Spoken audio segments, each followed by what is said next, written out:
we've been adding carbon to the atmosphere to a substantial 50 billion tons or more every single year of net new carbon. And this stuff doesn't go anywhere naturally, right? It's sitting there for the most part in the atmosphere. And between 2050 and 2100, we need to remove all that carbon from the atmosphere. I was curious about this projects you do. Is that a company thing or something you promote? What's that about? Those projects are carbon offset, carbon avoidance, carbon removal initiatives that we support. Part of our offering, a voluntary component, is you can measure your footprint or your employees' footprints, both at home and at work. You offer them paths of reduction. So you help them draw down over a period of time their footprints by a certain percentage.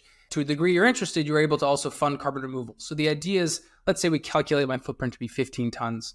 You could fund 15 tons of carbon offsets, putting that individual at a point of neutral from a carbon emissions perspective. Not all of our clients do it. It's totally voluntary. It's passed through. We just fund really high quality, verified projects that we love and support.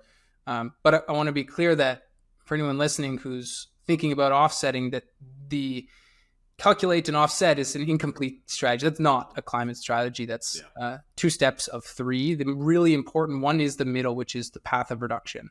So many of our clients choose to fund carbon removals supplemental on top of the path of reduction.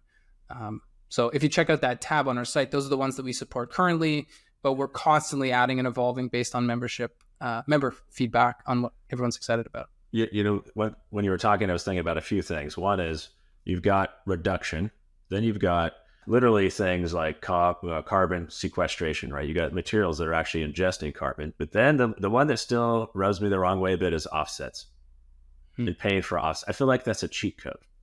So what is your view on offsets?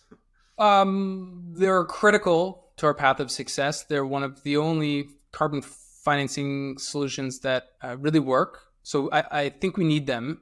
But as I said, I think they need to be used in the right way. They're at huge risk of a greenwashing potential if you think of measuring your footprint and offsetting that footprint. It's like game over, we did our job. If you're not connecting it to a path of drawdown, that is the definition of a flawed strategy and wrong. We shouldn't be funding. But carbon removals, carbon sequestration, this is a really key part of our long-term climate objective. We talked about 2050. That's the most talked about timeline because it's big, it's short-term horizon, but we've been adding carbon to the atmosphere to a substantial 50 billion tons or more every single year of net new carbon.